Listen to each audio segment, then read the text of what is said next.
Hello everyone, tarot with Sharma Shivika में मैं अपने सभी व्यूअर्स का बहुत सारा वेलकम करती हूँ। आई होप आप सब लोग बहुत अच्छे होंगे, अपनी वाइब्रेशंस को रेज कर रहे होंगे, सभी का बहुत अच्छा सोच रहे होंगे और अपने साथ भी सब कुछ अच्छा कर रहे होंगे, क्रिएट कर रहे होंगे, मैनिफेस्ट कर रहे होंगे। सो गाइस, रीडिंग का टॉपिक होने वाला है आपके पार्टनर का मैसेज आपके लिए क्या है। आखिर आपके पार्टनर के सबकॉन्शियस माइंड में ऐसी कौन सी बातें हैं जो आपके पार्टनर आपसे कहना चाहते हैं, ये क्या मैसेज आपको देना चाहते हैं। तो हम निकालेंगे कुछ कार्ड्स और उसके बाद देखेंगे एंजल्स की गाइडेंस। मुझे पूछते हैं शाम की रीडिंग में भी कि मैम आपने एंजल गाइडेंस तो दिया ही नहीं, उसको भी ऐड कर लीजिए। तो ठीक है, बिल्कुल देंगे एंजल्स की गाइडेंस। मेरे व्यूवर्स जो भी अपने लव लाइफ में जिस भी व्यक्ति के साथ डील कर रहे हैं, एंजल्स उनके पार्टनर का मैसेज उनके लिए क्या है। फर्स्ट हमारे पास है 8 of swords, next is 4 of pentacles, next is 9 of wands, next is the moon. Bottom of the deck is the running energy of night of wands with 5 of swords. कैसे अजीब से cards है ना। Emotion का एक भी card नहीं है यहाँ पे दिया है, तो एंजल्स ने मून दे दिया है। सबसे पहला मैसेज आपके पार्टनर का ये है, ये स्पेशली उनके साथ एनर्जी ज्यादा रेजोनेट कर सकती है जिनके पार्टनर अपनी मर्जी से आ रहे हैं, जा रहे हैं, ऑन एंड ऑफ में है, या बिल्कुल लेस कांटेक्ट में है, या बिल्कुल नो कांटेक्ट में है। ठीक है, अगर आप इस सिचुएशन में चल रहे हैं, कनेक्शन चल रहा है, सिर्फ नाम के लिए चल रहा है, तो ये रीडिंग आपके साथ रेजोनेट करेगी। पहला तो मैसेज आपके पार्टनर का ये है कि ये किसी सिचुएशन में बैडली स्टक हैं, जहां पर इनकी आंखें ये चाहकर भी खोल नहीं पा रहे हैं, ये देखकर भी या तो चीजों को अनदेखा कर रहे हैं, इनकी आंखों पर पट्टी पड़ी हुई है, किसी तरीके का कंफ्यूजन हो सकता है। बेसिकली ये किसी ऐसे वक्त से गुजर रहे हैं जहां पर ये कुछ भी नहीं कर पा रहे हैं। उस सिचुएशन में ये पूरी तरीके से स्टक फील कर रहे हैं, बंधा हुआ फील कर रहे हैं। डिपेंड करता है, क्योंकि आप देखेंगे तो नीचे पैरों में पानी पानी है और यहाँ पर बिल्डिंग्स है, बीच में स्वर्ड्स के बीच में इंसान फंसा हुआ है। कि आपके पार्टनर के इमोशंस आपकी तरफ हैं, अटैचमेंट है, लेकिन किसी बेबसी के चलते ये इस कनेक्शन में अपने लेवल पे आपके साथ कुछ भी अच्छा नहीं कर पा रहे हैं।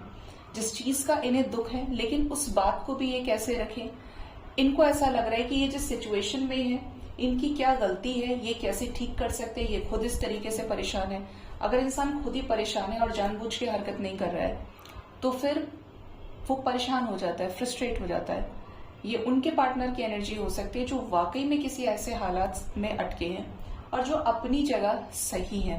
ठीक है, तो ये किसी सिचुएशन में बैडली स्टक है, बट फिर भी ऐसे केस में भी ये आपकी तरफ फीलिंग्स रखते हैं, लेकिन लेस प्रायोरिटी दे पा रहे हैं आपकी फीलिंग्स को। इनका दूसरा मैसेज आपके लिए ये है 4 ऑफ पेंटिकल्स।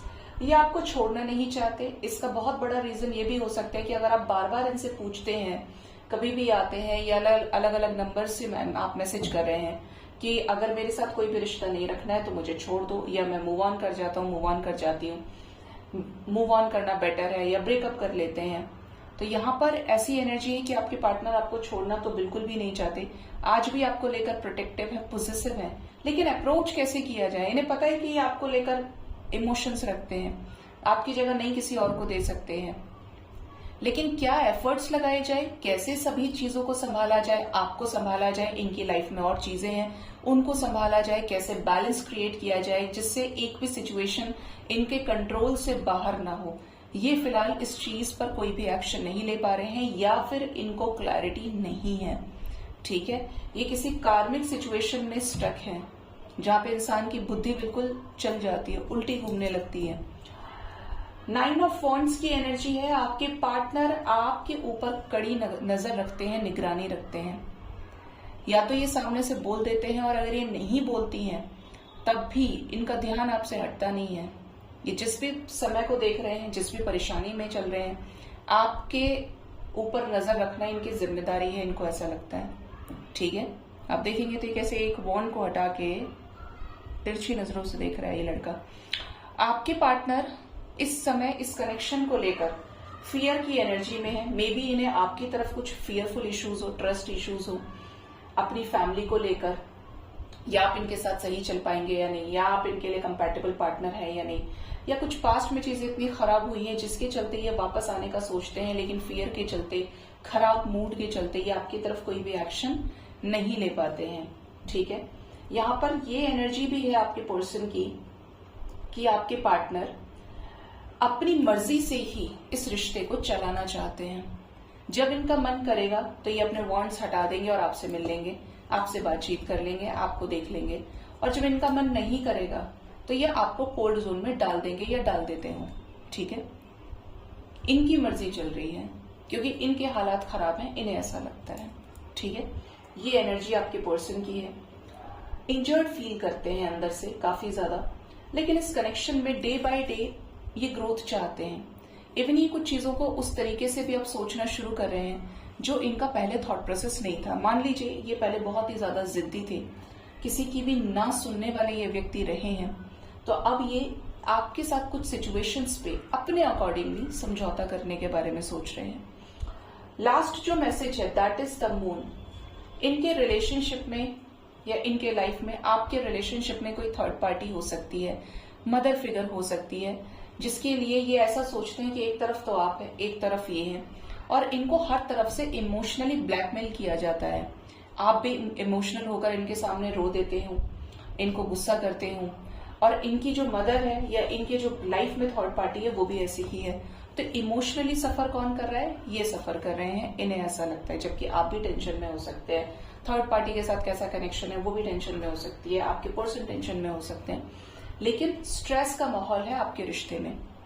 ये आपको ये मैसेज देना चाहते हैं कि जब जब आपके बारे में सोचते हैं तो इनको टेंशन होती है, इनको स्ट्रेस होता है, इनको ऐसा लगता है कि इनके दिमाग में कुछ चीजें हैं जो इनको अंदर से हिट कर रही हैं, एक गिल्ट की एनर्जी से खींच रही हैं। मतलब इनको नोच डाल रहे हैं वो थॉट्स अंदर ही अंदर, होगा या नहीं होगा, कैसे होगा सब कुछ आगे, क्या करूं मैं, छोड़ भी नहीं सकता, जा भी नहीं सकता हूं। कुछ बेबसी लाचारी सी दिख रही है आपके पार्टनर की एनर्जी में। ठीक है, आपके पार्टनर इस रिश्ते के पॉजिटिव एस्पेक्ट्स और नेगेटिव एस्पेक्ट्स को दोनों को सोच समझ के चल रहे हैं। इस समय ये बीमार हो सकते हैं, इनकी तबीयत खराब हो, या किसी बात का टेंशन, आइदर करियर का, फाइनेंशियल लॉसेस अगर इनको हो रहे हैं, या फिर फैमिली में कोई इस तरीके की मुसीबत आ गई हो, मे भी इनके मदर की या इनकी वाइफ की तबीयत खराब हुई हो, तो भी आपके पर्सन चीजों को लेकर वरिड दिखाई दे रहे हैं। ठीक है, बॉटम ऑफ द डेक हमारे पास नाइट ऑफ वॉन्ड्स की एनर्जी है विद 5 ऑफ वॉन्ड्स। आपके रिलेशनशिप में कॉन्फ्लिक्ट्स दिख रहे हैं, सेटिस्फैक्टरी एनर्जी नहीं है कि पार्टनर आपको टाइम दे रहे हैं, अच्छे से बात करें। अब आप ये नहीं कह सकते कि कोई चिंता नहीं है, सब कुछ ऑल ओके है, ऐसा नहीं है। आपके और इनके बीच में कॉन्फ्लिक्ट्स हुए हैं जिसके चलते या तो आपने इनसे पीठ मोड़ी या आपके पर्सन ने आपसे पीठ मोड़ ली, मतलब मूव ऑन कर लिया, आपके साथ कोल्ड बिहेव करना शुरू कर दिया। ये आपकी लाइफ में बहुत ही ज्यादा सीक्रेटिव वे में आना चाहते हैं, प्रोटेक्टिव वे में, मतलब, लेकिन इनका ऐसा है कि फ्लड की एनर्जी है, आ गए तो आ गए, मन किया तो चले गए, फिर गायब हो गए। परमानेंट एनर्जी नहीं दिख रही है, मूड स्विंग्स की एनर्जी है आपके पर्सन की। पैशन फील हुआ तो आपसे रिलेटेड इन्फो इकट्ठा कर लिया, नहीं तो बिजी चल रहे हैं, अपनी लाइफ में गुम हो गए हैं। ये आपके पर्सन की एनर्जी दिख रही है, या इनके जो मैसेजेस हैं वो आपके लिए ये है कि आपको लेकर बहुत सोचते हैं, ओवर थिंकिंग बहुत ज्यादा है, लेकिन हालात के चलते, क्योंकि देखिए सारे के सारे माइनर अरकानास होते हुए यहाँ पे एक मेजर अरकाना है, वो है टेंशन का, एंजाइटी का, इमोशनल लेवल पे। तो ये आपके पर्सन की एनर्जी है कि इस रिश्ते में अगर ये कुछ भी चीजें खराब हो रही हैं, सही नहीं कर पा रहे हैं, तो इनको भी चिंता है जितनी चिंता आपको है। ठीक है, ये आपके पार्टनर के मैसेजेस हैं आपके लिए। अब देखते हैं कि एंजल्स की गाइडेंस आपके लिए क्या है, आखिर आपसे एंजल्स क्या कहना चाहते हैं।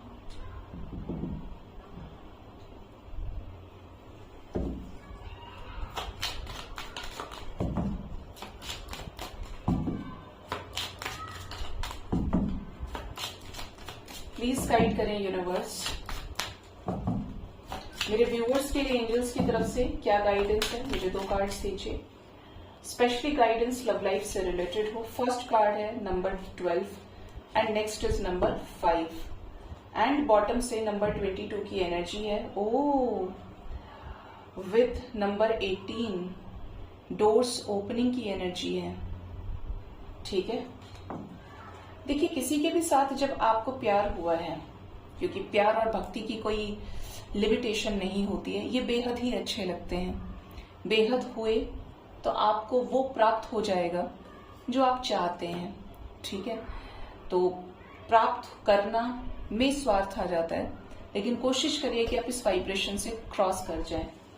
मॉर्निंग वीडियो में जो लॉन्ग वीडियो आता है, समवन आस्क्ड मी, कि कमेंट किया उन्होंने कि मैम मूर्ति पूजा आप कर रहे हैं या फिर किसी इंसान की पूजा हम कर रहे हैं, या तो ये दोनों इक्वल ही तो हुए। तो मैं आपको बता दूं, महादेव की पूजा मैं जरूर करती हूँ या मानती जरूर हूँ, और आपने पता नहीं कितने वीडियोस मेरे देखे हैं अभी तक, लेकिन मैं मूर्ति पूजा पे बहुत ज्यादा बिलीव नहीं करती हूँ। मेरा शुरू से यह मानना है कि ईश्वर निराकार है, निर्गुण है। जहां पर हमारी सोच खत्म हो जाती है वहां पर ईश्वर का अस्तित्व बनता है।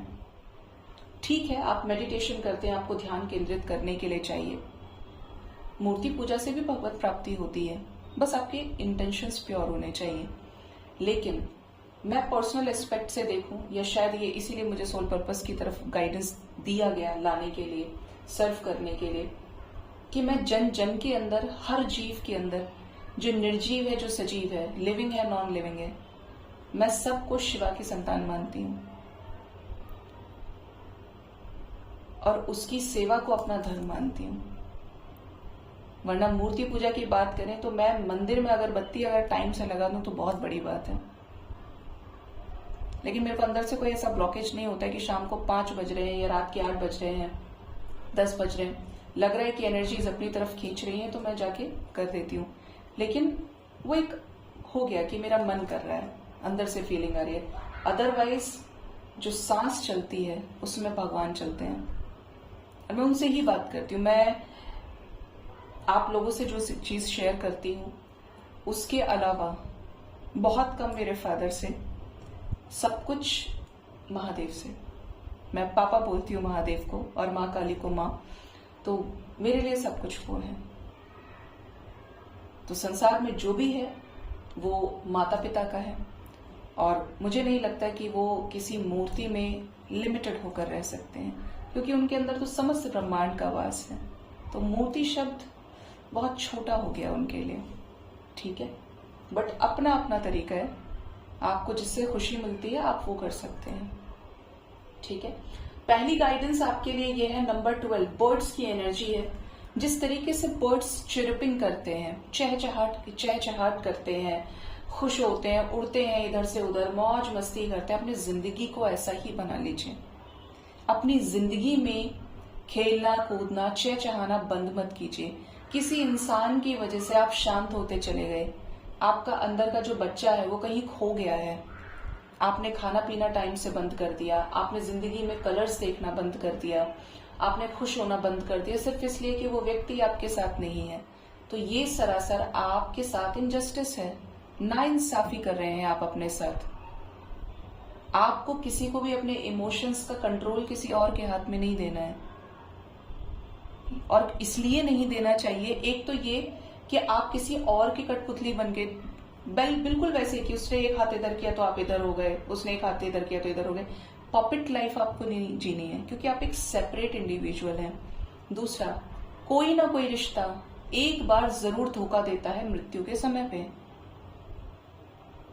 मार्क माई वर्ड्स, कभी ना कभी धोखा जरूर देता है, क्योंकि सब कुछ नश्वर है यहाँ पे।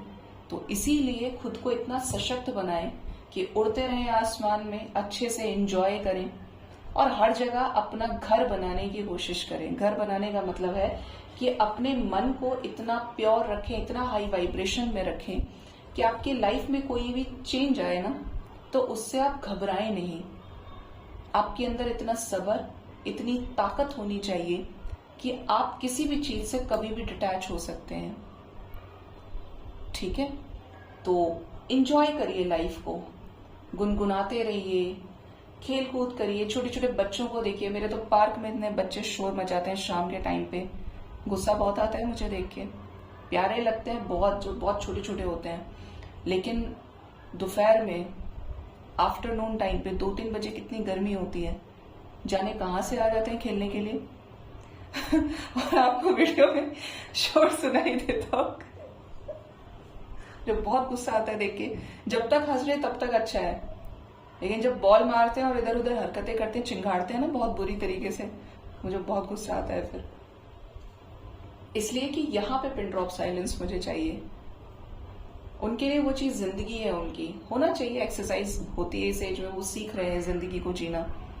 10 बार गिरेंगे तो एक बार संभलना जरूर सीख जाएंगे। हर कोई बच्चे की तरह है, 10 बार जिंदगी गिराती है, हजारों बार आप गिरते हैं, और जितनी बार गिरते हैं उस चीज के होने की पॉसिबिलिटी उतनी ही बढ़ जाती है, क्योंकि उसमें आपके जो एफर्ट्स हैं, आपका जो परिश्रम है वो निहित है।